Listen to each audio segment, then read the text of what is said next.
Ma'am 6:45 का start हो गया था। बट हाँ, मैंने आपको पहले ही बता दिया था कि अब जो हमारी क्लासेस हैं, क्योंकि हमारी क्लास का जो टाइम है वो सही कर दिया गया है, तो अब हमारी जो क्लासेस हुआ करेंगी वो 15 मिनट पहले आप लोग ज्वाइन कर लो, क्योंकि उससे पहले तुम्हारी कोई क्लास नहीं है।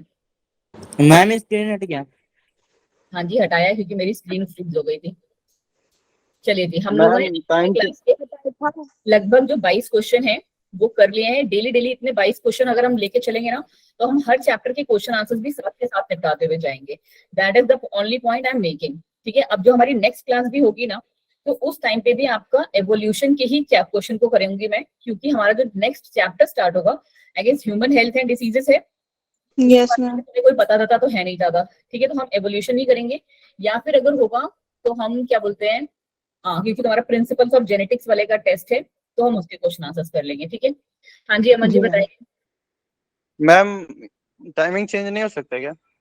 नहीं जी, अब टाइमिंग चेंज नहीं हो सकता। वैसे ही बहुत जल्दी आप लोग को शिफ्ट कर दिया जाएगा जो वो एग्जाम होगा ना उसके बाद, बट टाइमिंग तो तब भी यही रहने वाला है।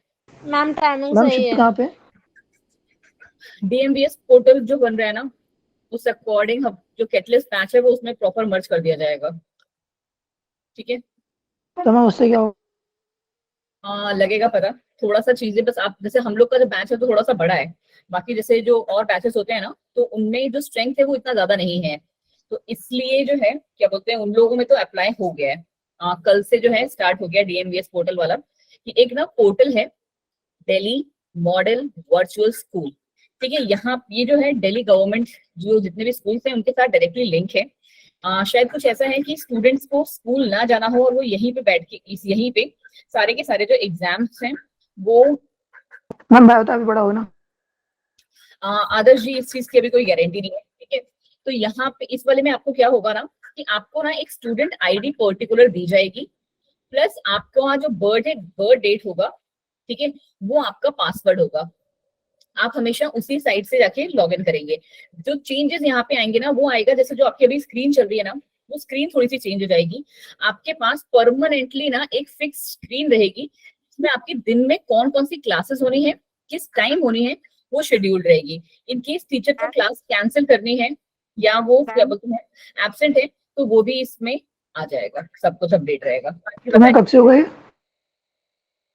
पता नहीं कैटलिस्ट मैम का आईडी जो हमारे मैम स्कूल 16 में है तारीख ना को दिया वही वाली डालनी है। मैम मैं 14 ऑलरेडी हो लॉग गया इन कर अप्लाई। चुकी हूँ। वॉइस मर्ज हो रही है, कोई जना बोल लो पहले। नंदिता एक बार पहले मेधा को बोलने दो, उसके बाद आप बोलना प्लीज। हाँ जी मेधा बताइए। मैम जो हमें पर्टिकुलर स्कूल से आईडी मिली हुई है ना, जो हम हर जगह डालते हैं वही वाली आईडी फिल करनी है उसमें। हाँ जी वही है नंदिता। हाँ, आप तो मैम मैं इसके लिए भी कोई ऑलरेडी लॉग अलग इन से कर ऐप रखना चुकी हूँ। पड़ेगा? क्या करना होगा अब है, इसके लिए भी कोई अलग से ऐप होगा? मैम जैसे अभी तो गूगल मीट पे हो रही है। पोर्टल का वो थोड़ा सा चेंज हो जाएगा, बाकी सब कुछ सेम ही है वो ज्यादा। वेबसाइट है। हाँ, इतना कुछ नहीं है। हाँ, बस वो ये हो जाएगा कि वो अवंती का परमानेंट वाला हो जाएगा। नंदिता आप कुछ कह रहे थे, बताइए जल्दी से। मैम ये इसकी मीटिंग हुई थी आज, मैम उसमें बताया था ये सब चीज। हाँ ओरिएंटेशन, फोटोन वाले में ओरिएंटेशन चल रहा है ना, बिकॉज वहाँ पे स्ट्रेंथ थोड़ी कम है। Yes ma'am. हाँ, तो इसीलिए वहाँ पे हो रहा है, बट हमारी क्लास में भी जैसे प्रैक्टिकली पॉसिबल तो नहीं है। मैम अगर स्कूल नहीं जाएंगे तो भी चलेगा?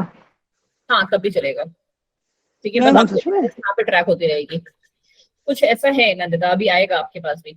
अच्छा चलिए जी, आप लोगों में से बहुत सारे स्टूडेंट्स क्या कह रहे थे क्लास में जब हम लोग का चल रहा था, मैंने ना रिकॉर्डिंग ऑन कर दिया है। एक काम करते हैं, अभी हम लोग पढ़ लेते हैं, बाद में जब रिकॉर्डिंग ऑफ कर देंगे ना, वैसे भी स्टार्टिंग के 5-10 मिनट बकवास हो ही गई हमारी, तब मैं आप लोग को बताऊंगी जो आप लोग को क्या चाहिए थी मैम क्योंकि क्लास ज्वाइन नहीं हो रही है पढ़ने की। अब किसकी यस क्लास मैम। कल मैंने किसको लिंक भेजा था, आई गेस किसी एक को भेजा था ना मैंने। मैम इसमें भी लिंक आता है? ना ना, जो मेरा पर्सनल वाला लिंक होता है, जो मुझे आता है टीचर्स को, कोई तो था। मैम। कोई गुड़िया मैम गुड़िया की नहीं हो रही।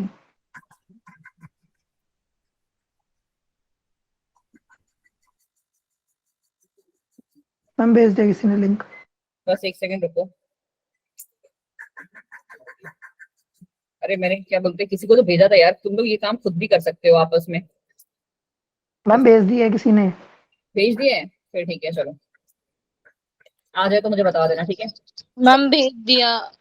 चलिए जी, थैंक यू सो मच। तो हम लोग ट्रिक्स वाली बात करेंगे लास्ट में, अभी के लिए हम अपनी क्लास को करते हैं स्टार्ट। ठीक है, और वो भी मैं उस वाले पॉइंट्स पे ही ज्यादा फोकस करूंगी जो हमने बिल्कुल भी नहीं पढ़ा है। Okay Deepanshu, thank you so much.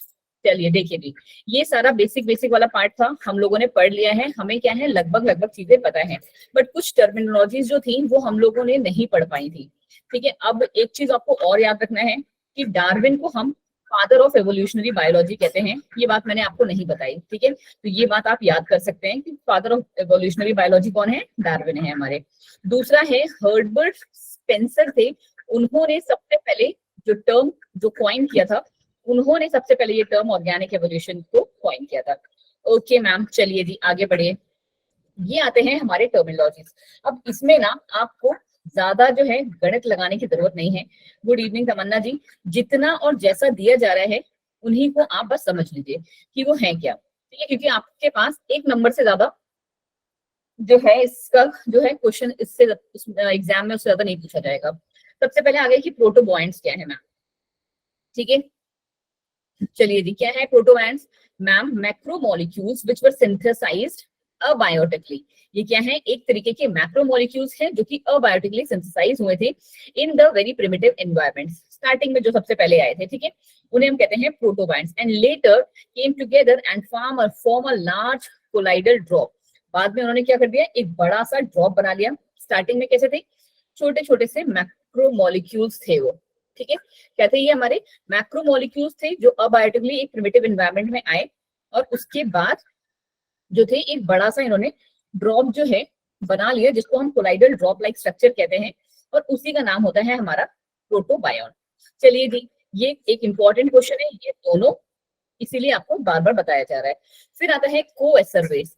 ये मैक्रोमोलिक्यूल्स थे, बट ये कैसे थे? These are some microscopic proteinoid bodies. Microscopic proteinoid. अच्छा, आपको ना यहाँ पे थोड़ी सी ना स्पेलिंग मिस्टेक्स देखने को मिलेंगी, ऑल्दो मैंने बहुत सारी इसमें जो थी सही कर ली हैं, बट या हल्की सी मिलेंगी, और वो आई गेस आपको थोड़ा सा दिमाग लगाओगे तो आपको समझ में आ जाएगा कि क्या है। ये प्रोटीनॉइड बॉडी होती है, बट इनमें लिपिड कोट नहीं सिंथेसाइज होती है, क्योंकि आपने हमेशा से यही पढ़ा है, जब भी मैंने आपको पढ़ाया है कि जैसे लास्ट ईयर ही हम लोगों ने बहुत ज्यादा डिटेल में पढ़ा था सेल मेम्ब्रेन्स के बारे में। ये सेल मेम्ब्रेन्स जितनी भी होती है मैम हमारी, वो किससे मिलकर बनी होती है? They are made up lipids. ठीक है, फॉस्फोलिपिड्स बोलते हैं उन्हें। बट यहाँ और आपको पता है जस्ट वन सेकेंड कि बीच में हमारे पास यहाँ पे एक्सटर्नल और इंटीग्रल प्रोटीन्स भी हो रहे थे। इंटीग्रल प्रोटीन्स भी थे हमारे पास। हाँ जी अमन जी बोलिए। ठीक है, बट ये हमारी ऐसी माइक्रोस्कोपिक बॉडी है जिनमें कोई लिपिड नहीं है, और ये आर्टिफिशियली सिंथेसाइज होती हैं। हाँ जी बताइए अब। मैम आवाज नहीं आई ठीक से। अरे भाई ऐसे कैसे हो सकता है मैम? एकदम क्लियर। इधर नेटवर्क जैमर लगाया हुआ किसी ने। अमन जी, अब आपके इलाके में किसी ने जैमर लगाया हुआ है तो वो मैं कैसे दूर कर सकती हूँ? आप कैंट एरिया में रहते हैं क्या? मैम अभी तो मैं यहाँ अपने गांव आया हूँ, दादी गांव। ओके जी, तो वहां का तो मैं कुछ नहीं कर सकती थी। ठीक है, चलो अब आगे हमारे क्या माइक्रोस्फीयर। ये दोनों पॉइंट्स क्लियर है सबको? जल्दी से एक बार हम सब, है ना? प्रोटोबॉयंट्स क्या होते हैं मैम? बहुत ज्यादा चीजें आपको इसके बारे में नहीं लिखनी है बच्चे, सिर्फ 2 या 3 पॉइंट्स, 1 या 2 नंबर का ही क्वेश्चन आता है, बट डायरेक्ट आता है। ठीक है, जैसे अभी आपने जस्ट उसमें पढ़ा था जो हम लोगों ने क्वेश्चंस किए। ठीक है, फिर है हमारा माइक्रोस्फीयर। माइक्रोस्फीयर क्या है? They are some microscopic artificially synthesized proteinoid body with lipid coat. जब लिपिड कोड एब्सेंट तो कोएसरवेट, जब लिपिड कोड प्रेजेंट तो माइक्रोस्फीयर। करेक्ट, आगे बढ़ जाते हैं। अब आया इओबायंट्स, जिनको हम क्या कहते हैं? प्रोटोसेल्स भी कहते हैं। बट इओबायंट्स एक्चुअल में क्या है? कोई आइडिया किसी को? ये ना एक्चुअली एक हाइपोथेटिकल, मतलब कि ना एक जैसे कहते हैं ना, अंदाजा लगाया गया था कि ना शायद इससे लाइफ ओरिजिनेट होगी। तो इसको ना हम क्या कहते हैं? एक रियल स्ट्रक्चर, रियल जो है सेल नहीं कहते हैं, इसलिए उनका नाम प्रोटोसेल कहा गया है उन्हें। प्रोटोसेल्स का मतलब क्या होता है? एक हाइपोथेटिकल सेल जिसे कहते हैं, हाइपोथेटिकल। मैम पीछे से आवाज आ रही है अजीब सी। Yes ma'am, yes ma'am, construction चल रहा है। मेरा पंखा चल रहा है एक्चुअली, पंखा बंद करवाओ यार तो ताप लगेगा। मैम कोई नहीं, आप मत करो पंखा बंद। तो 1 सेकेंड।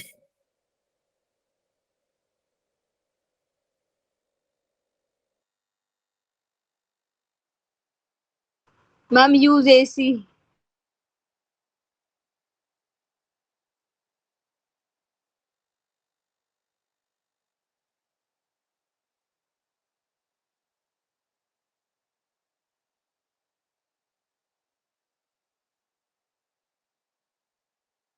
अभी ठीक हो गया? Yes ma'am. Yes ma'am. तो तुम लोग है ना, चलो ये एक हाइपोथेटिकल प्रीमॉर्डियल लाइफ फॉर्म होता है, ठीक है। और इसको ना हम क्या क्या कह सकते हैं? हाँ जी, हिपोथेटिकल प्राइमोर्डियल लाइफ फॉर्म क्या था? हाइपोथेटिकल मतलब होता है कि अंदाजा लगाना कि ऐसा ना हो सकता है। जैसे लोग कहते हैं ना भूत है भूत है, तो क्या कभी किसी ने रियलिटी में भूत देखा है? हाँ मैम। फिर भी लोग कहते हैं कि भूत है। और लोग क्या कहते हैं, अच्छे कर्म करो स्वर्ग मिलेगा, ठीक है। तो वो कभी किसी ने देखा है स्वर्ग क्या है? नहीं है भाई, यही स्वर्ग है यही नरक है। तो हाइपोथेसिस लगाना मतलब कि हाइपोथेसिस का हिंदी में मतलब क्या होता है? अनुमान। धारणा बना अंदाजा लेना। लगाना। हाँ, अंदाजा लगा लेना या धारणा बना लेना कुछ, ठीक है। कि ये- मैम हाँ जी, स्वर्ग नरक का पता नहीं, लेकिन भूत जरूर देखा हूँ। अरे चलो चलो, डराने की नहीं हो रही है, चलो। ये मैम हाँ जी, मैम जो ये प्रोटोबायंट्स है, ये कोलाइडल बॉडी जो बनी है ये है या वो मैक्रोमोलिक्यूल है? समझी नहीं मैं आपकी बात। ये मैक्रोमोलिक्यूल्स हैं जो कि छोटी छोटी हैं स्टार्टिंग में, और वो छोटे छोटे क्या हो गए हैं, कंबाइन करके एक बड़ा सा ड्रॉप लाइक स्ट्रक्चर बना देते हैं। ये है प्रोटोबायंट्स। ओके मैम इसमें मैम। ये बोल रखा है ना कि कॉलॉइडल ड्रॉप लाइक, मतलब कॉलॉइडल ड्रॉप भी कुछ होता है? नहीं, कोलॉइड्स नहीं समझते हो तुम लोग? पानी के ऊपर जब हम तेल का ड्रॉप डाल देते हैं तो उसको क्या बोलते मिक्स हैं? नहीं होता। कोलाइडल मिक्स नहीं सॉल्यूशन। होता है। तो वो क्या है, एक कोलॉइडल सॉल्यूशन ही तो है जो आपस में कभी मिक्स ना हो, ठीक है। तो ये वही चीज है बच्चे, कुछ और अलग से नहीं है, ठीक है। चलो जी, ये रहे हमारे इओबायंट्स के दोनों डेफिनेशन कि आप इसको चाहे तो हाइपोथेटिकल प्राइमर्डियल लाइफ फॉर्म मान लो, चाहे इसे आप केमिकल प्रिकर्सर मान लो हमारे लिविंग ऑर्गेनिजम्स का, ठीक है जी। चलो जी आगे बढ़ जाओ। Analogous organ, I don't think so बहुत ज्यादा बताने का जरूरत है कि जिनका ओरिजिन और जो स्ट्रक्चर है वो कैसा होगा, डिफरेंट होगा, बट उनका जो function function same. Function same. ठीक है। और इसकी ये देखो, जैसे यहाँ पे थोड़ा थोड़ा स्पेलिंग मिस्टेक है। इस फिनोमिना को हम कहते हैं एनालॉगी। अगला क्या है हमारा, होमोलॉगी है। होमोलॉगी में क्या कहानी है, ओरिजिन सब कुछ क्या होगा, सेम होगा, सेम। का function different, structure same function different. Function अलग होगा, ठीक है। Function different. एडेप्टिव रेडिएशन, ये आज का हमारा मेन टॉपिक होगा अभी, अगर हम वहां तक पहुंच पाए तो, ठीक है। वरना आज जितना हम लोग आज पहुंच सकते हैं उतना ठीक है, वरना नेक्स्ट जब आपको हम लोग जब इसका टेस्ट होगा नेक्स्ट टू नेक्स्ट वीकेंड पे तब पढ़ेंगे, ठीक है। एडेप्टिव रेडिएशन क्या है? एडेप्टिव रेडिएशन का जो मेन कहानी है ना वो ये है कि बहुत सारे एक जैसे स्पीसीज हैं, but due to environmental conditions या लैक ऑफ सोर्सेज और एनी चीज, ठीक है, एनी रिसोर्स की वजह से वो सारे के सारे क्या हो गए हैं, अलग अलग जियोग्राफिकल एरिया में डिस्ट्रीब्यूट हो गए। अब ऐसा कैसे होगा मैम? ऐसा ऐसे भी हो सकता है बच्चा जी कि एक पर्टिकुलर एरिया में ना मस्त आराम से बहुत सारे स्पीसीज रह रहे थे, ठीक है। सपोज करो बीच में यहाँ ही ना पहाड़ के पास रह रहे थे, बीच में यहाँ पे वो आजकल चल रहा है ना बहुत सारा, वो बाढ़ आई, इसने इसको क्या कर दिया, डिवाइड कर दिया, नदी बीच से बहने लगी। अब मैम पत्थर लग रहे हैं। नदी बीच से बहने लगी तो यहाँ पे क्या हो गया, ये स्पीसीज एक अलग बन गई, ये एक स्पीसीज अलग बन गई, और धीरे धीरे वो क्या हो गए, प्रॉपरली एक दूसरे से, अभी स्टार्टिंग में सेम है मॉर्फोलॉजी, बट धीरे धीरे वो मॉर्फोलॉजिकली भी डिफरेंट हो जाएंगे, क्योंकि इनका क्या हो गया, जियोग्राफिकल एरिया अलग हो गया। तो इसी को हम एडेप्टिव रेडिएशन के अंदर पढ़ेंगे, और एक एग्जाम्पल मैं आपको समझा चुकी हूँ, डार्विन फिंचेस वाला, ठीक है। फिर आया एक बहुत अच्छा इंपॉर्टेंट टर्म, बहुत ही जैसे कहते हैं ना धड़ल्ले से पूछा जाता है, क्या है एटाविज्म। एटाविज्म क्या है, कुछ ऐसे कैरेक्टर्स जो पुराने जमाने के लोगों पुराने जमाने के ऑर्गेनिजम्स में देखे जाते थे, बट वो आज के टाइम के भी लोगों में देखे जाते हैं। कुछ ऐसी जो का डेवलपमेंट हो जाए या कुछ भी ऐसा कैरेक्टर शो करना है तो उसे हम कहते हैं एटाविज्म, या फिर आप कह सकते हो रिवर्जन भी। रिवर्जन मतलब क्या, वही गाड़ी रिवर्स गियर का मतलब क्या, बिल्कुल सही वैशाली। टेल्स इन बेबी, बहुत सारे बच्चों में टेल्स देखने को मिलते हैं, और बहुत सारे बच्चे ऐसे भी होते हैं ना जिनका क्या बोलते हैं, प्रॉपर एक साइड जो होता है वो ब्लैक कलर का भी हो जाता है। एटाविज्म यस मैम। गूगल करना तो आपको देखने को और अच्छे से मिलेगा। बहुत सारे बच्चे ऐसे होते हैं जिनके बहुत सारे बाल वाल भी होते हैं स्किन पे, ठीक है, बाय बर्थ ही होते हैं। तो ये हमारा एटाविज्म का एग्जाम्पल है। अब जेनेटिक ड्रिफ्ट तो मुझे लगता नहीं किसी को बताने का जरूरत है कि जीन का और एलील का फ्रीक्वेंसी कैसे रैंडमली चेंज करता है, उसे हम कहते हैं जेनेटिक ड्रिफ्ट। ठीक है, इसका कैलकुलेशन करना भी आपको आता है और वेरिएशन भी मेरे अकॉर्डिंग आपको बहुत अच्छे से पता है। फिर एक चीज है सॉल्टेशन। सॉल्टेशन मतलब क्या है? सिंगल स्टेप लार्ज म्यूटेशन, कि एक सिंगल स्टेप से लार्ज जो चेंजेस आपको देखने को मिलते हैं उसे हम कहते हैं सॉल्टेशन। ये कॉन्सेप्ट हमारे ह्यूगो डी वरीज ने बताया था। स्टोकेस्टिक का प्रोसेस का मतलब क्या होता है? कोई अचानक से, मतलब बहुत सारे चॉइसेस हैं आपके पास, उनमें से आपने कोई एक सेलेक्ट कर लिया एंड वो कैसा है? रैंडम है। ठीक है, आपके पास जैसे अभी बहुत चॉइसेस है, you are in 12th standard, आपके पास चॉइस है कि आप नीट कर लो, ठीक है, आपके पास चॉइस है कि आप क्या बोलते हैं रिसर्च स्कॉलर बन जाओ, आपके पास चॉइस है कि आप एक टीचर बन जाओ आगे चल के, ठीक है, हाँ आपके पास चॉइस है कि फार्मेसी में चले जाओ। एन नंबर ऑफ चॉइसेस जब आपके पास है और आपने क्या एक रैंडम सिलेक्शन किया कि हाँ भाई मेरे को टीचर बनना है, बट आप वो रैंडम सिलेक्शन खुद से नहीं कर रहे हो, आप सिलेक्शन कैसे कर रहे हो कि जो चीज आपको खुद से पसंद है, ठीक है, तो उसको हम कहते हैं स्टोकियोस्टिक प्रोसेस। अब आगे आ जाओ जी, आगे अब ये है आइसोलेशन। आइसोलेशन का मतलब आप लोग समझ बहुत अच्छे से जानते हो कि क्या मतलब होता होगा आइसोलेशन का, कि बहुत सारी जो एक पर्टिकुलर पॉपुलेशन है वो एक जगह से उठ के दूसरी जगह चली गई, एक छोटा सा अमाउंट, एक बड़ा सा पॉपुलेशन का एक छोटा सा जो नंबर है वो उठ के एक जगह से दूसरी जगह क्या कर गया? माइग्रेट कर गया ड्यू टू एनी रीजन, हाँ, तो उसे हम कहते हैं आइसोलेशन। और वैसे आइसोलेशन के ना बहुत सारे अलग अलग मतलब भी हैं। अगर आप क्या बोलते हैं फंगस की बात कर रहे हो तो वहां पे भी हम एक्चुअली ऐसे ही करते हैं।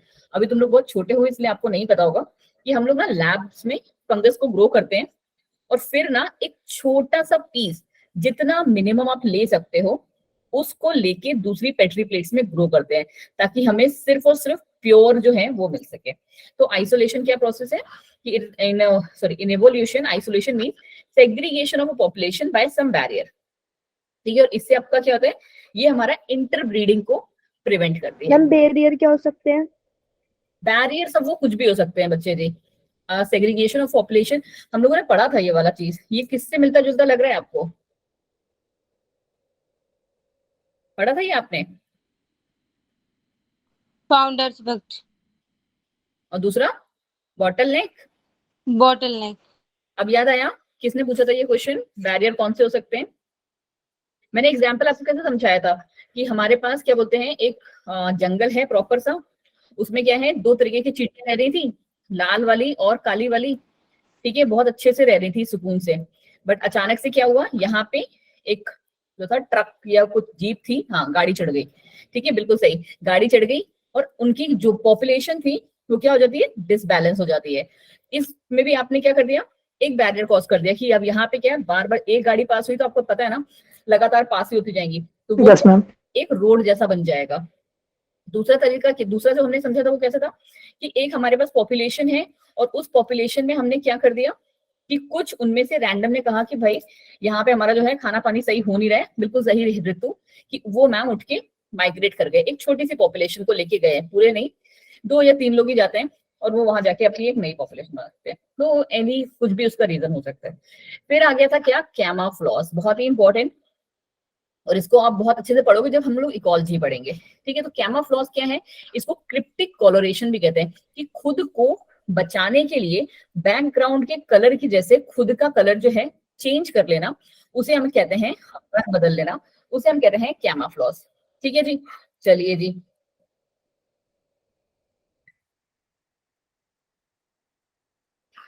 अब ये बायोजेनेसिस है ये, ठीक है, बायोप्सिस की जगह। चलिए जी, देखो इस वाले पे हम लोग को बहुत ज्यादा जाने की जरूरत नहीं है, ठीक है, बट आप ये एक बार खुद से देख लेंगे। हाँ, बर्ड्स करते हैं, गिरगिट करते हैं, बहुत सारी बटरफ्लाइज करती हैं, मॉथ्स का तो बहुत ही अच्छे से एग्जांपल इंडस्ट्रियल मेलानिज्म में हम लोगों ने पढ़ा है।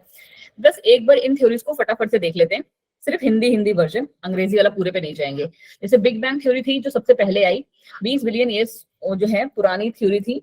क्या था? वही वाली कहानी की एक दो क्या बोलते हैं बाहर कहते हैं ना यूनिवर्स में दो ऐसे हाँ घूम रहे थे, वो आपस में टकराए, ह्यूज कोलिजन हुआ, उससे जो है हमारी धरती जो है वो बन गई।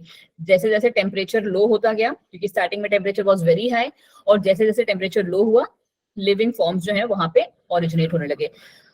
After some time explosion, hydrogen heliums जो थे वो फाउंड होने लगे, और ये जो जो हमारा एक्सप्लोजन हुआ था वो नीचे कैसे आने लगा, ग्रेविटेशनल पुल की वजह से। फिर उसके बाद जो थ्योरी आई, क्लासिकल थ्योरी आई, जिसको सबसे पहले किसने दिया, एक पता है वो वाली थ्योरी भी है,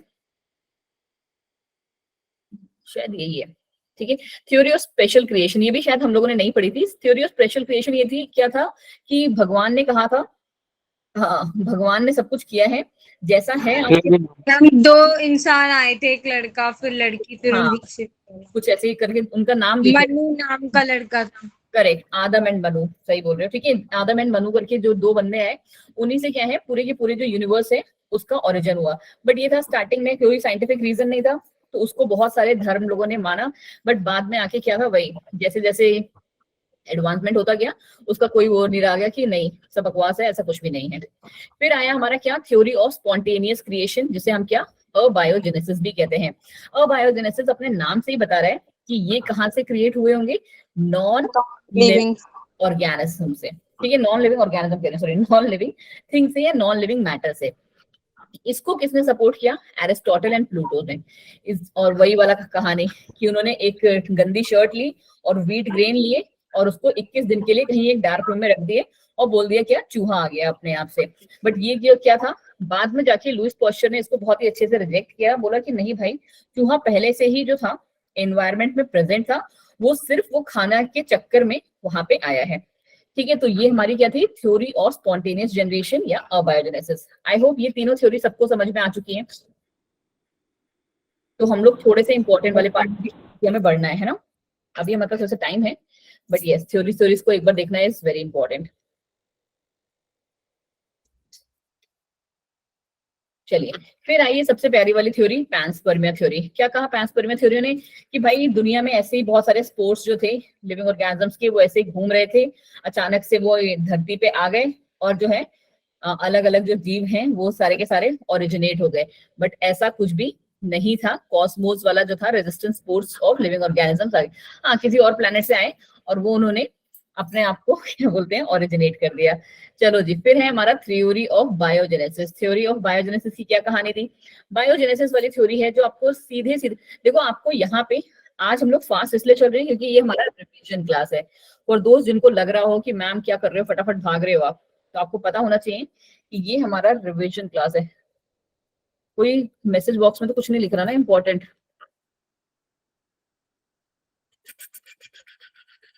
चलो जी। वैशाली हाँ, आप एक बार ना नजर रखे रहना चैट बॉक्स पे, क्योंकि मेरे ना मैं चैट बॉक्स पे रिप्लाई नहीं करती हूँ ना, तो इस चीज का भी मेरे लिए बोल दिया जाता है। 1-2 चीजें आती है ना आपके फ्लॉज क्या क्या हैं, तो आप उसमें देख लेना। अगर कोई बच्चा कुछ पूछे तो please let me know. Okay ma'am. चलिए जी, thank you. Theory of biogenesis का मतलब क्या, अब आ गए हम लोग थोड़े से लाइन पे। लिविंग, हाँ, जो लिविंग ऑर्गेनिजम्स हैं वो पहले से ही मौजूद लिविंग ऑर्गेनिज्म से ही ओरिजिनेट हुए हैं, ठीक है मैम। और कहीं ना कहीं जो लुईस पॉस्चर थे उनका जो एक्सपेरिमेंट था वो लगभग सही था, बट ये वही वाली कहानी थी कि वो बहुत अच्छे से एक्सप्लेन नहीं कर पाए अपने आप को, तो इस वजह से जो उनकी थ्योरी थी वो भी रिजेक्ट हो गई। क्या कहा था इन्होंने कहा एक स्वान नेस्ट फ्लास्क लिया, उसको क्या बोलते हैं बांध, सॉरी उसके अंदर मीडिया रखा, और फिर उन्होंने स्वान नेस्ट, अगर आपको समझ में आ रहा हो कैसा होता है हमारा स्वान, एक बर्ड का नाम है ना, पता है आपको, उसकी शेप में हाँ जी, उसकी गर्दन की तरफ ऐसे, ठीक है। एक उन्होंने ऐसा लिया, ठीक है, और दूसरे वाले को उन्होंने क्या करता था, तोड़ दिया था, ठीक है। बाद में जब एक्सपेरिमेंट्स हुए तब उन्होंने तोड़ दिया था। उन्होंने यही बात बताई कि जब हम लोगों ने स्वान नेस्ट फ्लास्क लिया तो कोई भी जो लाइफ थी वो हमें अंदर देखने को नहीं मिली, बट जो ब्रोकन नेक वाला था हमारा उसमें हमें लाइफ देखने को मिली, क्योंकि जो डिस्टेंस था वो रिड्यूस हो गया था और organisms were able to enter.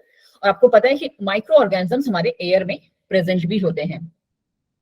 फिर आया हमारा क्या, थ्योरी ऑफ कैटाट्रॉफिज्म, सॉरी जी, थ्योरी ऑफ कैटाट्रॉफिज्म। ये किसने दी थी, this theory was supported by Cuvier. According to him catastrophe causes complete devastation of life. क्या कहता है ये कि एकदम से अर्थ जो है वो पूरी की पूरी खत्म हो जाती है, फिर वो इनऑर्गेनिक जो लाइफ है वो इनऑर्गेनिक मैटर से ओरिजिनेट होती है।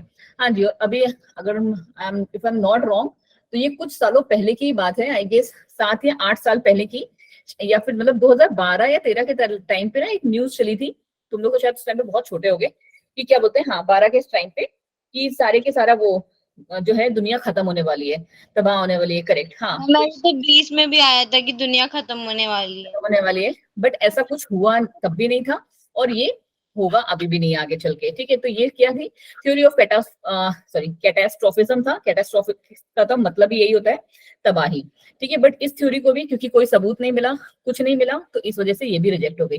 फिर आई हमारी ओरिजिनल थ्योरी, जिनका नाम क्या है हमारा, theory of chemical origin of life, Oparin Haldane theory, चाहे मॉडर्न थ्योरी या फिर आर्टिफिशियल सिंथेसिस थ्योरी इसे कहते हैं। एक बार थोड़ा सा देखो आप इसे, मैं थोड़ा सा पानी पी लूं।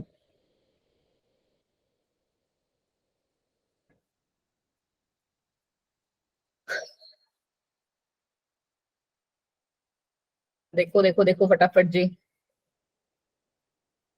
क्योंकि अब हम थोड़ा सा गैप लेंगे और सीधे पहुंचेंगे जो हम लोगों ने नहीं पढ़ा हुआ है।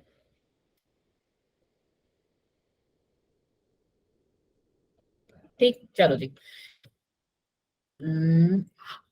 ओपेरन जो थे, ओपेरन जो थे, उन्होंने एक बुक लिखी थी, the origin of, thank you Deepika, the origin of life, जिसमें उन्होंने जो था ये सब जो है लाइफ के बारे में बहुत सारी चीजें बताई थी, ठीक है। आगे चल के क्या थे, हार्डेन जी थे, उन्होंने इसको दिया और उन्होंने क्या नाम क्या दिया इसका, प्राइमरी, हाँ जी, 9:30 मिनट, ठीक है, प्राइमरी अबायोजेनेसिस नाम दिया इन्हें, या नेचुरलिस्टिक थ्योरी दी। मतलब जहां से हम कहीं ना कहीं से शुरू हुए थे, हम धीरे धीरे वहीं पे पहुंच गए। अगर आप थोड़ा सा ध्यान से देखो तो हम लोगों ने जब स्टार्टिंग की थी थ्योरीज की, तब भी हमने इसी बात से किया था कि जो हम मतलब ये उस टाइम पे ये नहीं उन्होंने बोला था कि केमिकल से आई है, उस टाइम पे उन्होंने ये बोला था कि नॉन लिविंग थिंग से आई है, अबायोजेनेसिस से स्टार्ट हुई थी हमारी, वहीं पे हम वापस से आ गए। तो केमिकल एवोल्यूशन में आपको पता होगा कि हमारे पास अलग अलग स्टेजेस हैं। सबसे पहले आई थी हमारी एटॉमिक स्टेजेस, ठीक है, हाँ जी, ये हाइड्रोजन मिलके हीलियम बना रहे हैं हमारे, दो all the elements were present, carbon, hydrogen, oxygen and nitrogen, but most abundant कौन सी थी, हाइड्रोजन थी। और ये क्वेश्चन है, बहुत बार एग्जाम में पूछा भी जाता है। फिर हुआ सिंपल इनऑर्गेनिक कंपाउंड्स का फॉर्मेशन, जैसे अभी मैंने आपको उसमें जब क्वेश्चन हम लोग कर रहे थे तब आपको देखने को मिला था कि जो हमारे इनऑर्गेनिक कंपाउंड्स थे वो भी हमारे फॉर्म होने लगे। तो ये रहे बच्चा जी, ठीक है, ये इन्होंने फॉर्मेशन शुरू कर दिए, वाटर बन गया, अमोनिया बन गया।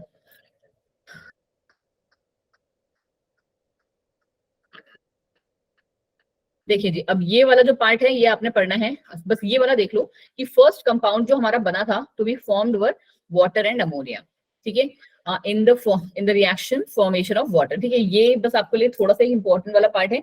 बाकी आप लोग ने ये वाला जो है अब आपको खुद से थोड़ा सा पढ़ना होगा, बिकॉज मुझे जो आपको पढ़ाना है हम पहले उस वाले पार्ट पे जाएंगे, ठीक है। अब किसी और को किसी को अगर कोएसरवेट्स के बारे में भी और जानना था, ठीक है, माइक्रोस्फीयर्स के बारे में, वेसिकल्स, प्रोटियोइड्स के बारे में और जानना था, they can go with this, ठीक है। Everything is present over this, but हमें जो पढ़ना है पहले ये, ठीक है, ये वाला पार्ट जो है हम लोगों ने ज्यादा टच नहीं किया है, और इनफैक्ट जो डेटिंग ऑफ फॉसिल है वो तो बिल्कुल भी नहीं किया है, ठीक है। चलो जी, क्या है हमारा एविडेंसेस फॉर एवोल्यूशन, जो है हमने लगभग सारी चीजें क्लियर की हैं, बट क्या है जो थोड़ा सा एक जो पार्ट रहता था वो वाला मुझे लगा कि पहले आपको पढ़ाना इंपॉर्टेंट है, बिकॉज मैंने आपको बताया था फॉसिल्स मींस क्या, आई गेस शायद if I am not wrong Neetu ने या किसी ने मेरे से पूछा था कि फॉसिल्स क्या है मैम, तो फॉसिल्स अब आपको पता है क्या है, रेमिनेंट्स है, अवशेष है हमारे बचे हुए किसी भी पत्थर पे अगर आपको ऐसे चिपके हुए मिल जाते हैं, ठीक है, छिपकली के, प्लांट्स के, या किसी भी छोटे छोटे ऑर्गेनिजम्स के, तो उन्हें हम कहते हैं फॉसिल्स, और वो बहुत सालों से दबे हुए हैं तो वो वैसे हो जाते हैं। जैसे अभी भी बहुत सारे लोग होते हैं जिनकी आदत होती है बुक्स में रोजेज या लीव्स को ऐसे करके रख लेने की, तो अगर आप ना उनको वैसे के वैसे ही पड़े रहने दो और बहुत टाइम बाद माइट भी हो सकता है कि आगे जो आने वाले टाइम में कोई भी एक प्लांट जो है वो आगे आपको नहीं देखने को मिलेगा ड्यू टू क्लाइमेटिक चेंज और एनी रीजन, तो वो आपके लिए क्या हो जाएगा, एक तरीके से फॉसिल का ही काम करेगा, क्योंकि वो क्या है, रेमिनेंट्स हैं, बची हुई चीजें हैं हमारे पास। तो ये क्या है, ये हमेशा आपको hard life forms most of the time क्या रॉक्स में देखने को मिलती हैं। क्यों? क्योंकि हमारा जो फॉसिल है वो ऐसा नहीं है कि एक जगह पे एक मिल गया और खत्म, उसके आसपास और भी होंगे।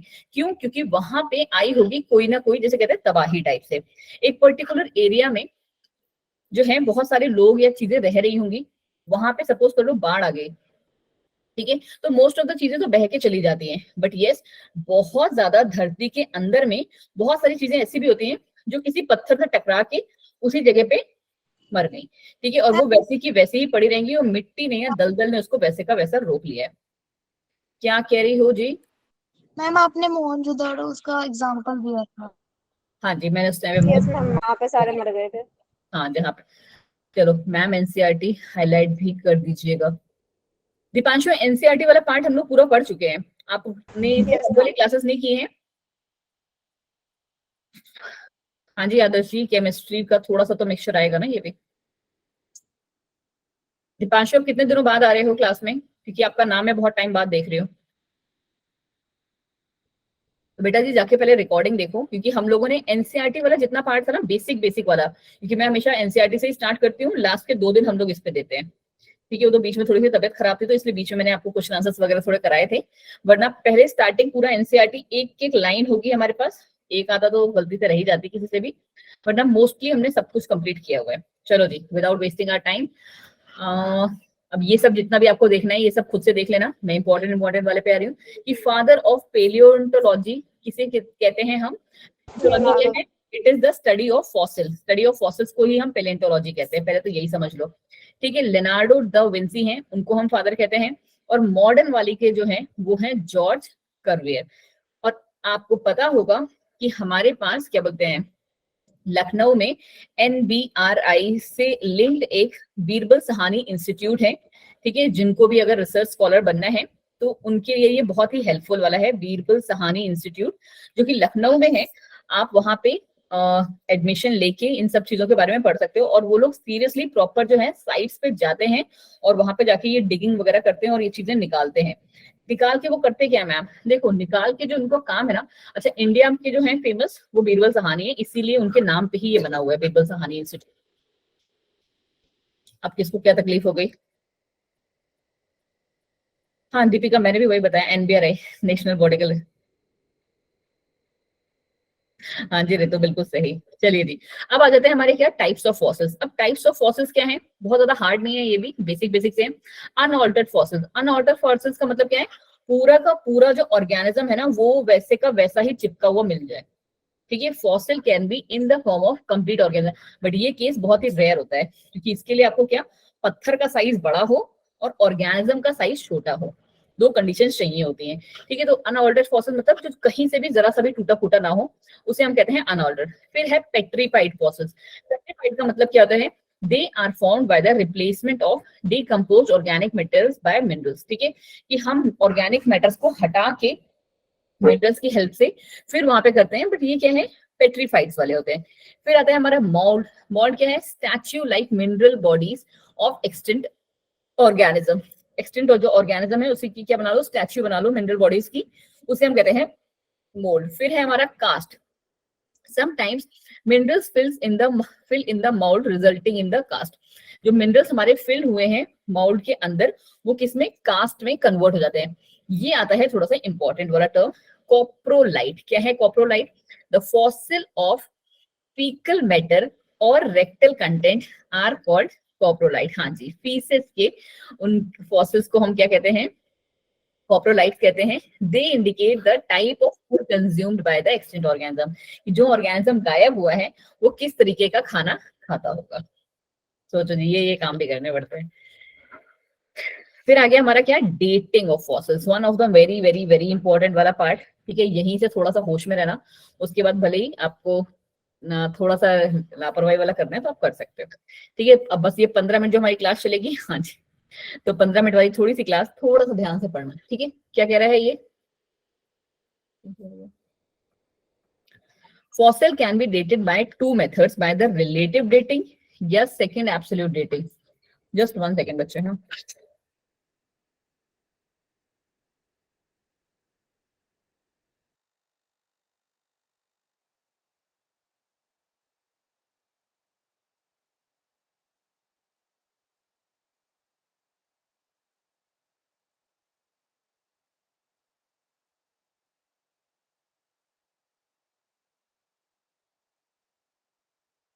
जी तो सॉरी जी, एक्चुअली कुछ थोड़ा सा उसके बाद,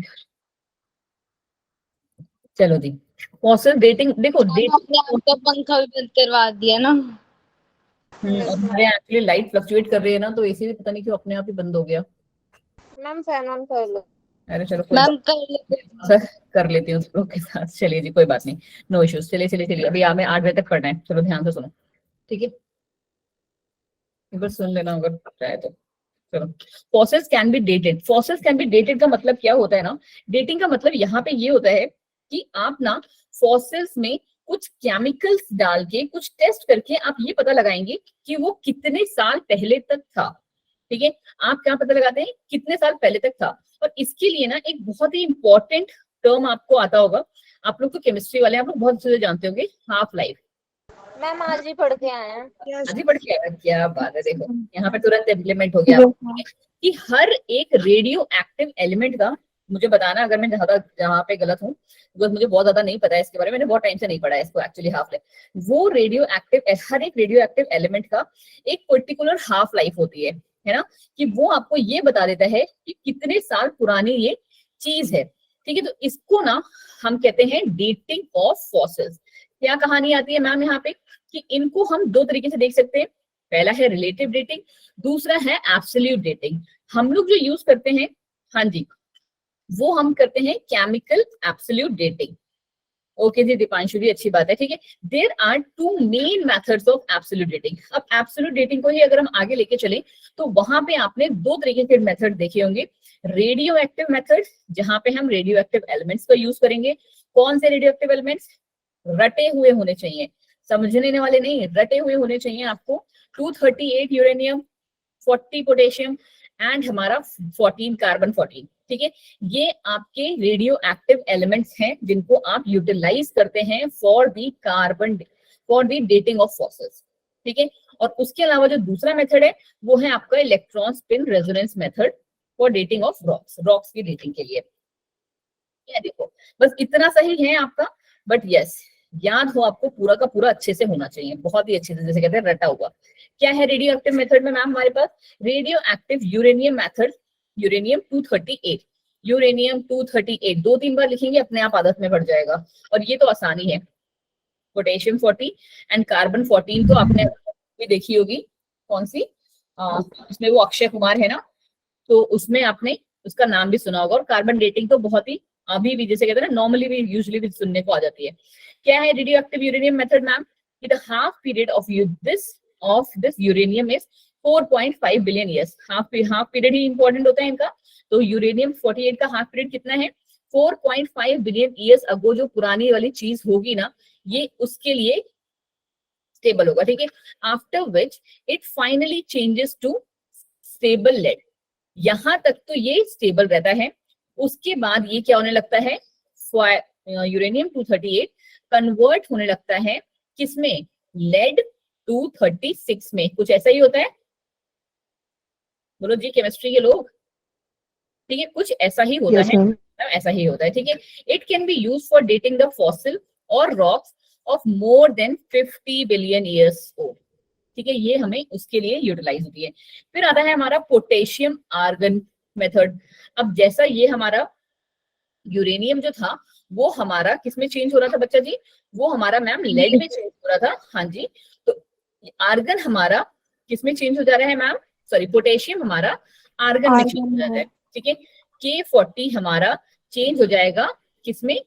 K40 में, ठीक है? ऐसे ही करते हैं। और ये कहाँ तक का बता सकते हैं आपको? 1.3 बिलियन ईयर्स अगो को, ये और ये उससे भी पहले वाले को। और फिर आते हैं हमारे कौन से जी? कार्बन डेटिंग वाले हमारे। और कार्बन वाला किसमें चेंज हो जाता है? ये चेंज हो जाता है हमारा नाइट्रोस 40 में, ठीक है? 3 ही है और आई होप याद होने चाहिए, ठीक है? 3 तो याद कर ही सकते हो यार, ठीक है? और ये हमारा सबसे जो मोस्टली यूज वाला है वो यही है। This method can be use for dating recent fossils के लिए हम इसको यूज करते हैं, रेडियो एक्टिव कार्बन डेटिंग को। अब दूसरा क्या है हमारा? Electron spin resonance method. ये कैसा है मैम? ऑल्दो ये मोस्ट एक्यूरेट मेथड माना जाता है, बट क्या है फिर भी कि it is also based on the accumulation of trapped electrons in the minerals.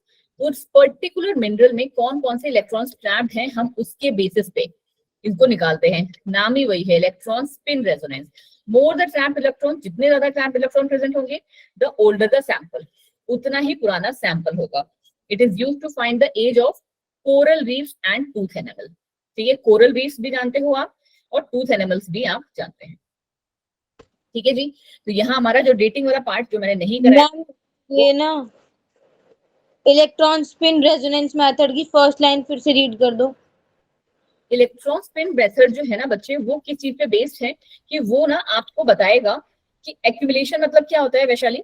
Accumulation मतलब होता है इकट्ठा होना, ठीक है, इकट्ठा होना, कि किसी एक पर्टिकुलर मिनरल में कितने इलेक्ट्रॉन्स जो हैं उसके आजू बाजू इकट्ठे हैं। ठीक है, जितना ज्यादा इलेक्ट्रॉन से वो ट्रैप होगा वो उतना ही पुराना सैंपल होगा। ठीक है, एक सेकेंड, मेरा पेन एक्चुअली, ठीक है, जितना ज्यादा हमारा पास वो क्या बोलते हैं इलेक्ट्रॉन्स उसमें घिरे होंगे वो उतना पुराना सैंपल माना जाता है। ठीक है, इसीलिए मोस्टली हम इसको कहाँ यूज करते हैं, कोरल रीफ्स में और टूथ एनिमल को फाइंड आउट करते हैं। ठीक है वैशाली? Yes ma'am. चलो जी, फिर ये आते हैं हमारी फैमिलीज, बट ये हम लोगों ने की हुई है, राइट? इस पे बहुत ज्यादा देखने का जरूरत है आपको। अच्छा ये रहा हमारा, देखो देखो देखो देखो, मिल गया। याद है ये डायग्राम? किसी ने मेरे से पूछा था उस टाइम पे, एक्चुअली मुझे इसका नाम नहीं याद आ रहा था। ठीक है, ये रहा, कल की क्लास में, सॉरी परसों की क्लास में किसी ने नाम दिया था, तो ये है मैम, ठीक है, आर्कियोप्टेरिक्स। और ये क्या है बच्चा जी? It is a connecting link. Reptile and aves. बिल्कुल सही, कनेक्टिंग लिंक है बिटवीन हमारा एव्स मतलब कि बर्ड्स एंड रेप्टाइल्स। याद रहेंगी अब ये बातें, रेप्टाइल्स, बोलो बोलो, ठीक है, याद रखना पड़ेगा बेटा, इट्स वेरी इंपॉर्टेंट। ठीक है, आर्कियोप्टेरिक्स। चलिए जी, यहाँ पे जैसे आर्कियोप्टेरिक्स हमारा इसका कनेक्टिंग लिंक है। अब आपसे जो क्वेश्चन पूछा जाता है ना, वो पूछा जाता है कि मैम कैरेक्टर्स कौन से हैं, कौन से कैरेक्टर्स हैं आर्कियोप्टेरिक्स में जो हमारे कहाँ से लिए गए हैं, रेप्टाइल से लिए गए हैं, और कौन से कैरेक्टर्स ऐसे हैं जो हमारे एवी से मिलते जुलते हैं। तो ये रहे वो तीन। ठीक है, क्या रेप्टाइल से कैरेक्टर्स हैं? सॉरी जी, बॉडी इज मोर और लेस लाइक लिजर्ड, इसकी तरह छिपकली की तरह बॉडी है इनकी। ठीक है जी मैम, अगर हम थोड़ा सा डायग्राम को नीचे लाएं तो बहुत ज्यादा तो नहीं, थोड़ी बहुत लग रही है हमें। फिर क्या है, bones are not pneumatic. Pneumatic means hollow.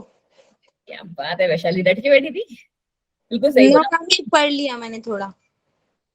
Good ji good. ठीक है, कि इनकी जो बोन्स होती हैं वो हॉलो नहीं होती, और आपको पता होगा कि बर्ड्स की बोन्स जो होती हैं वो हमेशा हॉलो होती है क्योंकि उनको उड़ना होता है। सिमिलर टीथ प्रेजेंट है इनके पास, and hand bears typical reptilian plant and each finger terminates in a claws। ठीक है, हाँ जी, उन्हें उड़ना होता है इसलिए। चले जी, आगे क्या है, आगे है इनके एवियन कैरेक्टर्स, कि इनके जो है आर्कियोप्टेरिक्स के एवियन वाले कौन से कैरेक्टर्स थे। Presence of feather of on body, पंख थे इनके पास। जॉज मॉडिफाइड इनटू बीक, जो जॉज थे वो मॉडिफाई हो गए थे वीक में, सॉरी वीक कह रही हूँ, बीक में। ओके जी, वीक स्टर्नम भी होता है। जो हमारे हाइंड लिम्स थे built on the typical avian plan, जैसे जो हाइंड लिम्स हैं वो कैसे हैं, जैसे हमारे एवियंस के होते हैं, बर्ड्स के होते हैं वैसे ही। अगर आप इसका डायग्राम देख रहे होगे आपको थोड़ा सा समझ में आ भी रहा होगा। हाइंड लिम्स कौन से है ना। चलो जी, फिर क्या कह रहा है ये, fusion of skull bones scenes in bird. ठीक है, फ्यूजन ऑफ स्कल बोन्स जो है वो हमारे बर्ड्स का फीचर है। जॉज मींस, जॉज मतलब क्या होता है, जबड़ा। हाँ हम जबड़े। ठीक है, सोच कह दो। ठीक है, जॉ, ये तुम्हारा जॉ है ना ये। चलो जी, अब आ गया क्या हमारा, ये वो देखो, हमने ये वाला पार्ट जो है बहुत अच्छे से पढ़ा हुआ है, स्टडी ऑफ फंक्शनल एनाटॉमी को हम टेक्टोलॉजी कहते हैं। ठीक है जी, ये हमने नहीं देखा था बट अब आप सीख सकते हो कि टेक्टोलॉजी मतलब क्या है। हाँ जी, अपर एंड लोअर जॉस। हाँ, जो आपको पढ़ना है, होमोलोगस ऑर्गन जो टर्म है वो किसने दिया था, रिचर्ड ओवन जी ने दिया है। ठीक है, डेफिनेशन आपको सबको पता है इसकी, तो डेफिनेशन पे हम नहीं जाएंगे, ये सारा एग्जाम्पल भी आपको पता है। मैंने आपको होमवर्क दिया था, अगर आपको याद हो, इसीलिए दिया था कि आपसे जो क्वेश्चन पूछे जाएंगे ना वो यहाँ देखो। ठीक है, ये सारे एग्जाम्पल्स आपको पता होने चाहिए। ठीक है जी, ये हमारे होमोलोगस ऑर्गन्स के एग्जाम्पल हैं, बहुत सारे हैं, और आपको हर एक एग्जाम्पल रटा हुआ होना चाहिए बच्चा जी। ठीक है, हर एक example, every every every every. ठीक है, इसीलिए मैंने आपसे कहा था उसके 5-5 लिख लो। बट यस, कुछ तो हमारी क्लास में अच्छे बच्चे थे जिन्होंने लिखे हैं 5-5, और जिनको नहीं लिखना है तो उनसे तो भाई भगवान भी नहीं लिखवा सकते, मैं तो फिर भी इंसान हूँ। फिर हमारे पास एनालॉगस ऑर्गन्स है, तो उसी तरीके से आप एनालॉगस ऑर्गन्स के भी देख सकते हो। ठीक है, अब जो दूसरा आ जाता है जो हमारे पास इंपॉर्टेंट है, वो है हमारे पास वेस्टिजियल ऑर्गन। वेस्टिजियल ऑर्गन मैंने आपको समझा तो दिया था, बट जहां तक मुझे पता है कि इसके हम लोगों ने एग्जाम्पल बहुत सारे नहीं किए थे। आपको Yes, ma'am. ह्यूमंस में कितने होते हैं? लगभग 180 मैंने बताए थे, if I am not wrong.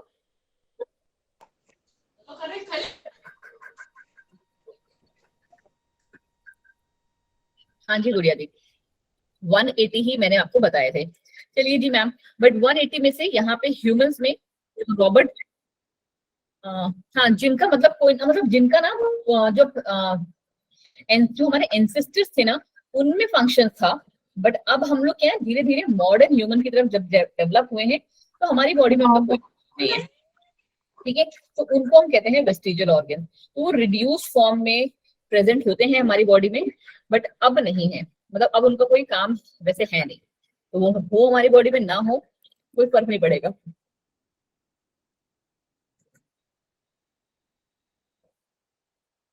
बिल्कुल सही वैशाली। ठीक है, रॉबर्ट वेटसिम की ने जो बुक पब्लिश की थी उसमें 86 वेस्टिजियल ऑर्गन्स के नाम दिए हुए थे। उनमें से कुछ के यहाँ पे नाम दिए हुए हैं और कुछ के हमने जो है पढ़ भी लिए हैं, तो आप वहां से भी देख सकते हो। ठीक है, और कुछ एग्जाम्पल्स दूसरे एनिमल्स के हैं, वो भी आपको यहाँ पे देखने को मिल जाएंगे। ठीक है, कुछ प्लांट्स के भी आपको यहाँ पे एग्जाम्पल देखने को मिल जाएंगे। अब आता है एक थोड़ा सा इंपॉर्टेंट वाला पार्ट, कौन सा मैम? Connecting link. जैसे आपको पता होगा सिर्फ ये, ठीक है, क्योंकि ये हमने सीख लिया है, 2 दिन से हम पढ़ रहे हैं। आर्कियोप्टेरिक्स जो कि हमारी रेप्टाइल्स और बर्ड्स का कनेक्टिंग लिंक है, बट उसके अलावा ना और भी हैं। ठीक है, and for those who are preparing seriously for NEET, और ये क्वेश्चंस कहाँ के हैं? NEET means. ठीक है जी, तो आपको यहाँ से पढ़ना पड़ेगा। प्रोटियोस्पोरेंजिया जिन्हें हम चैनोफ्लैजेलेट्स भी कहते हैं, ये प्रोटोजोआ और स्पॉन्जेस का कनेक्टिंग लिंक है। उसी तरह पेरीमैटस जो है एनिलीडा और ऑर्थ्रोपोडा का कनेक्टिंग लिंक है। न्यूमोपिलेनिया जो है एनिलीडा और मोलस्का का कनेक्टिंग लिंक है। सिमेरा कॉन्ड्रियोकाइट्स और ऑस्टियोकाइट्स के कनेक्टिंग लिंक है। लंगफिश जिसे हम प्रोटोप्टेरस कहते हैं, वो हमारा ऑस्टियोवेंसिस और एम्फीबिया का कनेक्टिंग लिंक है। एंड हमारा प्रोटोथियंस रेप्टाइल्स और मैमल्स का। सलोनी आप कुछ कह रहे हो? सलोनी सिंह। मैम इनके एग्जाम्पल तो कहाँ मिलेगी? एग्जाम्पल अरीबा कैसा क्वेश्चन पूछा है आपने बेटा? ये एग्जाम्पल्स ही तो है। मैम देखा नहीं। हाँ बेटा कोई बात नहीं, देखा नहीं, आप इस डायग्राम से अंदाजा लगा लेते ना। Nandita, it's not out of syllabus. Yes, it's not present in your NCERT, but yes, it is definitely going to come in NEET examination. ये जो है ना, यहाँ पे देखो ये टैग लगा हुआ है ना हमारा, कहाँ गया? मैम ऊपर है।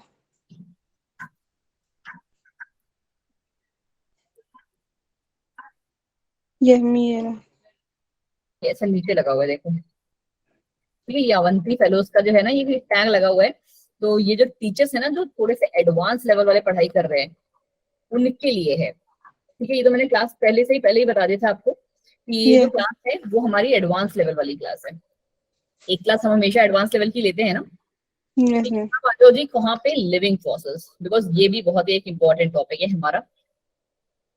Living fossils are those animals which underwent little changes during the course of evolution. खुद से सोचो, हम अभी तक फॉसिल किसको कह रहे थे? जो रॉक या मतलब उसके डेड ऑर्गेनिजम्स थे, उनके जो थे उनकी जो बॉडी थी उसकी हमने एक वो बना दी थी, जैसे कहते हैं ना स्ट्रक्चर, नहीं कुछ लैमिनेशन। ठीक है, उनकी बॉडी का हमने ना लैमिनेशन करवा दिया था एक तरीके से। लैमिनेशन समझते हो ना, पेपर को प्लास्टिक की शीट कर दिया, तो हमने कुछ उस तरीके से उसका कर दिया था। बट यहाँ पे हम कह रहे हैं लिविंग फॉसिल। ठीक है, तो इट्स अ डिफरेंट टर्म। ठीक है, कि वो जो ऑर्गेनिज्म है वो लिविंग है, उसमें कुछ जो है ना चेंजेस आ गए हैं बस अब। जैसे ल्यूमिलस जो है ऑर्थ्रोपोडा का, वो एक लिविंग फॉसिल है। न्यूप्लिनिया जो मोलस्का से बिलोंग करता है, वो भी एक लिविंग फॉसिल है। ये सब एग्जांपल है बच्चे। लेटिमेरिया एक कॉल्स, ये तो हमने पढ़ी थी, कोलेक्टिस फिश है, ये भी उसका एक एग्जांपल है। और last but not the least हमारा एक रेप्टाइल है जिसका नाम क्या है आपका, स्फिनोडॉन। ठीक है, ये भी एक हमारा लिविंग फॉसिल ही है। ठीक है, उसके अलावा अगर आप देखोगे तो थोड़े बहुत आपको प्लांट्स में देखने को मिल जाएंगे। हाँ जी, तो और वो आपके लिए इम्पोर्टेंट भी है। फिर आ गया एटाविज्म। एटाविज्म का हमने थोड़ी सी बात पढ़ी थी, जो किसी ने एग्जांपल भी पट्ट से दिया था हमें, कि ह्यूमन में बेबी टेल्स होती है, लार्ज पॉइंटेड कैनाइन टीथ देखने को मिलते हैं, एक्स्ट्रा निपल्स हो जाती हैं, बहुत रेयर केस है ऑल्दो, और डेंस बॉडी हेयर्स ये फ्रीक्वेंटली देखने को मिलते हैं। ठीक है, तो ये हमारे क्या है, एटाविज्म या रिवर्जन के एग्जाम्पल है। और फिर हमारे पास कौन सा इंपॉर्टेंट पड़ जाता है, एक जस्ट 1 सेकेंड दीजिए। ठीक है, ओके, देखो ये वाला पार्ट भी हम लोगों ने किया था, डार्विन फिंचेस वाला। ठीक है, सॉरी गैलगोपा आइलैंड्स में जो थी हमारी, ये वही वाली कहानी है। नोटोकॉर्ड क्या है मैम, नोटोकॉर्ड स्टेज में ना मैम, नोटोकॉर्ड स्टेज में ना मैम, मतलब समझी नहीं मैं दीपांशु आपको।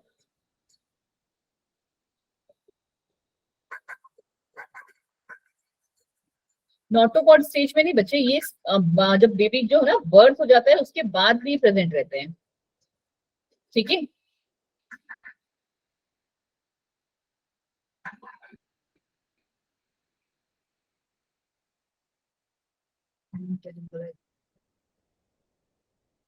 दीपांशु अपना माइक अनम्यूट करके तब समझ में आ गया ना। हम क्या बोलते हैं, नोटोकॉर्ड स्टेज की बात नहीं कर रहे हैं, उनके एम्ब्रियोलॉजिकल स्टेज की बात नहीं कर रहे हैं, जब बेबी बर्थ हो जाता है ना उसके बाद की बात कर रहे हैं, कि उसमें तब ये फीचर्स देखने को मिलते हैं। ठीक है, अब हमारे पास आ जाता है एम्ब्रियोलॉजिकल एविडेंसेस वाला, बट बहुत ज्यादा ध्यान देने की उस वाले पे जरूरत नहीं है। जहां पे ध्यान देना है वो है जियोग्राफिकल डिस्ट्रीब्यूशन। ठीक है, आई डोंट नो आपके में है या नहीं है, या फिर शायद इकोलॉजी वाले पार्ट में है, बिकॉज मैंने नहीं होगा जरूर, बिकॉज जब मैं सीयूटी वालों को पढ़ा रही थी ना उस टाइम पे मैंने देखा था एक बायोजियोग्राफिकल डिस्ट्रीब्यूशन का, बट आई गेस वो इकोलॉजी में है, अभी नहीं आएगा। मैम सीयूईटी में मतलब एनसीईआरटी के बाहर से आता है? नहीं, ऐसा बोला तो जाता है कि सारा एनसीईआरटी का आता है, बट एक्चुअली पता है क्या होता है ना वैशाली, कि एक सिंगल सा ना वर्ड दे दिया जाता है ना एनसीईआरटी में, तो उसका मतलब है कि तुम्हें उसके बारे में सब पढ़ना है। ठीक है, तो ये चीज होती है बस वैशाली, क्योंकि मैम ये तो नीट जितना बढ़ा देते सीयूईटी में ही, तो वो तो करना पड़ेगा ना वैशाली, उसके बिना काम कैसे चलेगा हमारा। वरना तो ना इतनी मोटी बुक बनानी पड़ती। हाँ, नहीं तुम खुद से सोचो ना, देखो सीयूईटी तो वैसे भी अभी 2 साल पहले का ही आया है। ठीक है, 2 इयर्स पहले का ही आया है, तो ठीक है उसका लेवल नीट का कंपैरिजन में तो आप बिल्कुल नहीं कर सकते, बट हाँ हल्के में भी नहीं ले सकते आप उसे, क्योंकि वहां से आपको क्या है, बेस्ट कॉलेजेस भी मिलेंगे। तो बेस्ट कॉलेज आपको पता है कि वो उनका जो पर्पस है वो क्या करना है, ये वर्ड समझते हो, हमारी मैम्स हमको ताना मारते थे इस चीज के लिए, छटनी करना, छन्नी तो छानते ना, जैसे जो अच्छे अच्छे प्रोडक्ट्स हैं बस वही उन्हीं का सिलेक्शन होता है, बाकी जो नीचे जो होता है ना गंद बंद उसको हटा देते हैं, तो ये वही चीज है। हाँ जी, हम कौन कहता था ऐसे?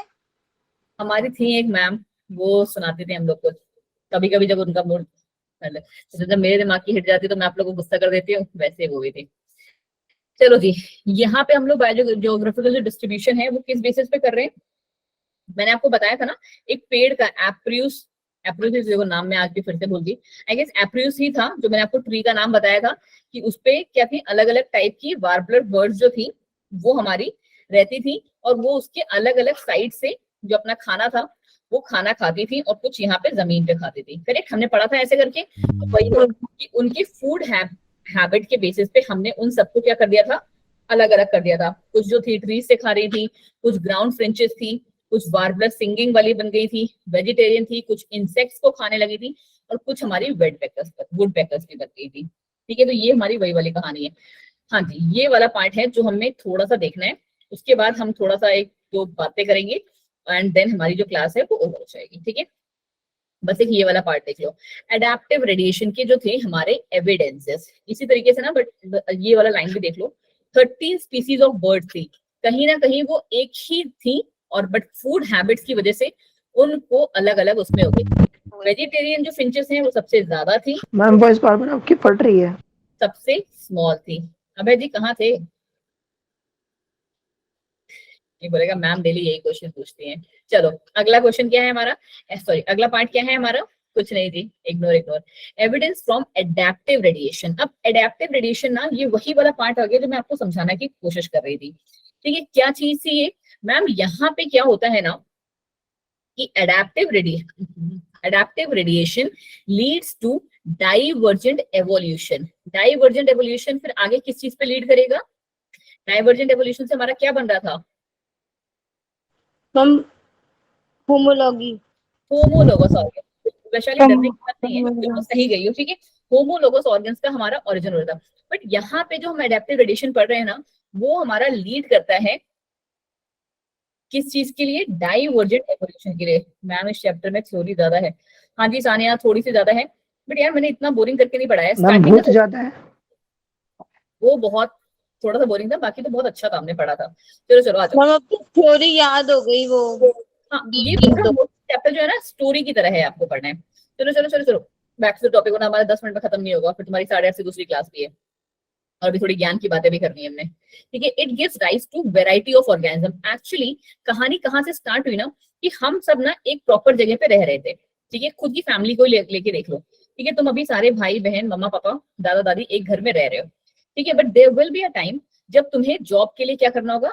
बाहर जाना पड़ेगा। तुम्हारी बहन का क्या ब्याह हो गया, वो भी बाहर निकल गई।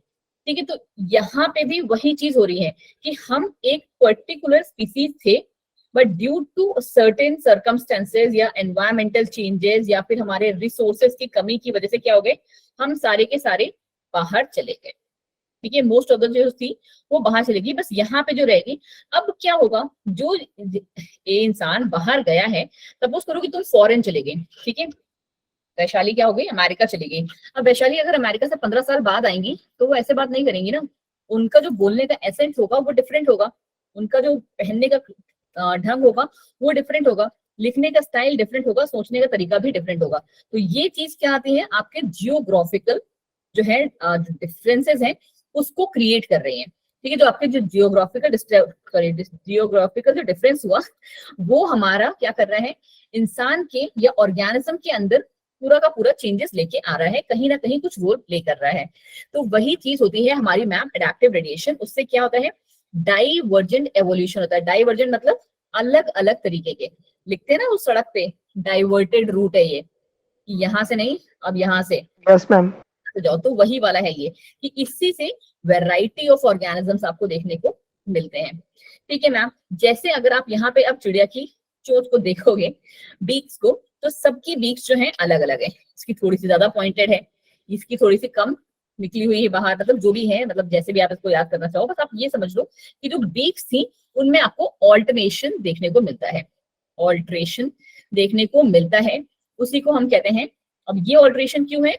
इनके सीड हैबिट की वजह से।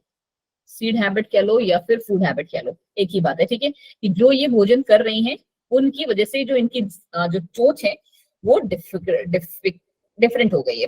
जैसे ये वाली जो है बहुत शार्प है, क्यों? फिंच मतलब मैम वो अरीबा ने पूछा था ना फिंच क्या होता है। नहीं फिंच जो है डार्विन फिंचेस बर्ड का नाम है यार। अरीबा कहाँ रहती हो पूरे दिन क्लास में? मैम मुझे लगा चोच को बोल रहे हैं। चोच को तो बीक कहते हैं ना बच्चे। ये नाम है, बुक में लिखा, बुक में लिखा हुआ है डार्विन फिंचेस। डार्विन इतने बार बोल रहे हैं, फिर भी वैशाली आप भी ऐसा आंसर दे रहे हो। कंफ्यूज हो गई होगी। हाँ यस मैम। डार्विन फिंचेस जो है ना उसका नाम है बच्चे।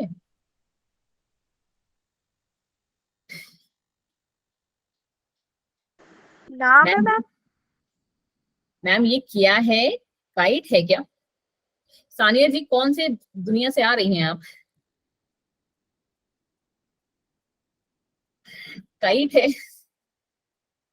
चलो डार्विन फिंचेस जो है एक्चुअली डार्विन ने दिया था, इसीलिए डार्विन फिंचेस कहा जाता है। ठीक है, बेस्ट एग्जांपल है एडेप्टिव रेडिएशन को एक्सप्लेन करने का, क्योंकि ये कहाँ पे देखो, और ये जो आपको याद रखना है कि मैम पाई कहाँ जाती है, तो ये रही गैलापागोस आइलैंड्स। ठीक है, वो गैलापागोस ही निकलता, पता नहीं कुछ अजीब सा ही प्रोनाउंसिएशन होता है इसका। ठीक है, गैलापागोस आइलैंड्स जो थे ये वहां पे थी Darwin finches, variety of beaks of finches that Darwin found. ठीक है जी, चलो जी, ओके रेनू, चलो कोई बात नहीं, हो जाता है।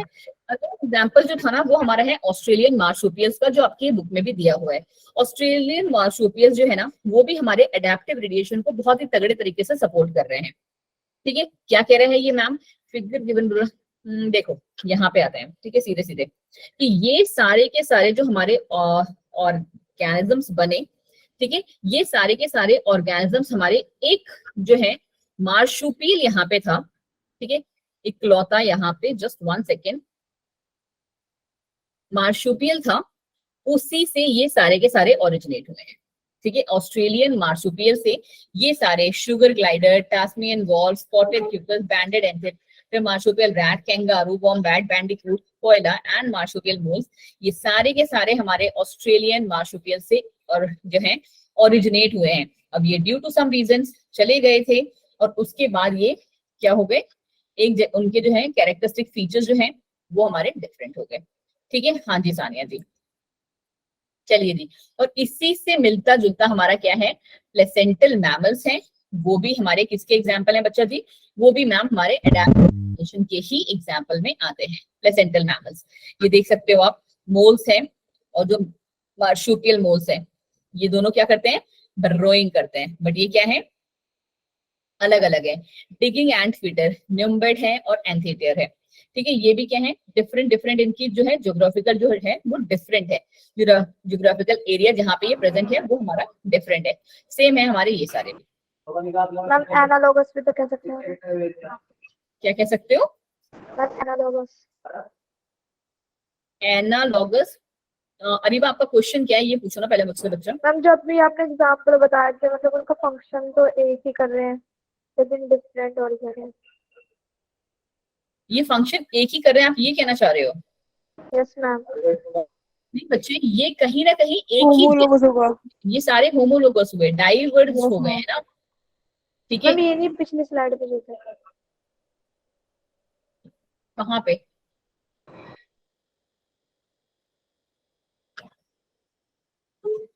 मैम होमोलोगस का है ना structure same function different. Ma'am यही। बट ये तो होमोलोगस है ना, जो एग्जांपल है मैम बता रही है। नहीं नहीं, ये वाले अब हमारे जो आ गए ना, ये एडेप्टिव रेडिएशन जो है, एक second, just give me a moment, like as marsupial placental mammals also underwent adaptive radiation and adaptive radiation and develop different features and characters. When more than one adaptive radiation occur in an isolated geographical, it is called adaptive convergence. Okay, it is called Areeba कहीं ना कहीं मतलब आप जो है वो point सही कह रहे हो, बट यस मैं अभी ना इसको प्रॉपर तरीके से एक्सप्लेन नहीं कर पा रही हूँ कि ये क्या हुआ यहाँ पे। ठीक है, कि यहाँ पे क्या हुआ, डाइवर्जन की जगह यहाँ पे कन्वर्जेंस हमें देखने को मिलते। Okay okay okay okay okay, yes see, यहाँ पे देखो, यहाँ पे हमारे साथ क्या हुआ, सुनो सुनो मेरी बात ध्यान से। ठीक है, थैंक यू अरीबा। यहाँ पे हमारे साथ क्या हुआ मैम, यहाँ पे हमें होमोलोगस वो देखने को मिला था। ठीक है, यहाँ पे मैम हमारा डाइवर्जेंट एवोल्यूशन चल रहा था, करेक्ट। बट यहाँ पे क्या हुआ, डाइवर्जेंट एवोल्यूशन का यहाँ मतलब क्या हुआ कि इन सबका जो काम था वो अलग अलग था, करेक्ट। इन सबके जो फंक्शंस थे क्या थे, फटाफट से देखो एक बार, क्योंकि हमारा क्लास ऑलमोस्ट खत्म हो रहा है। इनका जो फंक्शन था वो मैम सब में डिफरेंट था, करेक्ट। बट यहाँ पे हमारे साथ क्या हुआ ना प्लेसेंटल वाले में, कि इनका जो फंक्शन है वो कैसा है, अब सेम है। और ये कहाँ पे हैं, ये जो है कहीं और रह रहे हैं, और ऑस्ट्रेलियन मार्सुपियल जो है वो कहीं और रह रहे हैं, बट स्टिल इनका जो फंक्शन है वो सेम है। बर्रोइंग करना मतलब गड्ढा करना जिसे कहते हैं, वो सेम है। डिगिंग एंड फीडर जो है ये भी दोनों का फंक्शन है, इसीलिए इसको क्या किस में डाला गया है मैम, इसीलिए इसको मैम हमने बिल्कुल सही, thank you Areeba, convergent evolution में डाला हुआ है। ठीक है, ये हमारा किस में आ जाएगा, एनालॉगस ऑर्गन्स में आ जाएगा। थैंक यू, बिल्कुल सही। ठीक है जी, चलो जी, यहीं पे हमारी क्लास जो होती है वो होती है आज की खत्म। अब थोड़ी सी चीजें क्या आपको, तो क्या पूछ रही है, आर्बोरियल मतलब नहीं जी, एक्चुअली थोड़ी सी चीज जो है आपको क्या है था, आप लोग को चाहिए था कि मैम हमें थोड़ा सा वो बता दो कि हमने जो है, जस्ट 1 सेकंड में पहले रिकॉर्डिंग ऑफ कर दूं, कि आपने जो है पढ़ाई कैसे करनी है, करेक्ट। जो मुझे आइडिया सही लगता है, एंड लास्ट ईयर भी मैं जो अपनी क्लास